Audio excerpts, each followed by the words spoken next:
Тројца убиени и тројца ранети во крвав поход на лице со дебело криминално досие, а сето тоа пренесувано во живо преко Инстаграм. Невзета Хечимовиќ, Ондер Дженгис и Денис Дженгис се убиени, а Хусеин Которич, Недим Памуковиќ и Хариса Дженгис се ранети со пиштол, откако денес во претпладневните часови во нив пукал Нермин Сулејмановиќ во Градачац во Босна и Херцеговина, пошто убиецот си пресудил пред да го уапси полицијата на Босна и Херцеговина.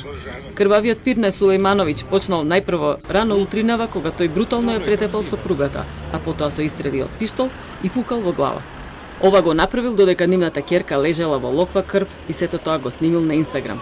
Потоа убиецот заминал со својот автомобил, но не застанува само на едно убиство, туку пукал и убил уште две лица. Неофицијално ги убил и таткото и синот што ги запознал откако ја застрелал со сопругата. За време на убиствената кампања Сулејмановиќ на два пати во живо се вклучува на социјалната мрежа Инстаграм, а објавува и фотографии на кои зборува за мотивите за својот поход, додека во окрвавените раце држи пиштол. Суровиот убиец од Градачац одамна им бил познат на органите на прогонот. Бил апсен и осудуван за насилство и за трговија со дрога, а многу од неговите криминални дела застареле пред да го стигне правдата. Портпаролот на јавното обвинителство на Тузланскиот кантон потврди дека еден од ранетите бил полицаец. Radi se o osobi koja je više puta osuđivana za različita krivična djela, između ostalog osuđivanje prije 15 godina i za krivično djelo pokušaja ubistva.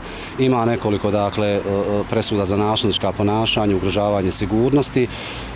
Imao je i prijave za nasilje u porodici, međutim ono što moramo reći je da se uvijek koristile blagodeti zakona, odnosno odustajalo se od svjedočenja vezano za ovo krivično djelo nasilja u porodici.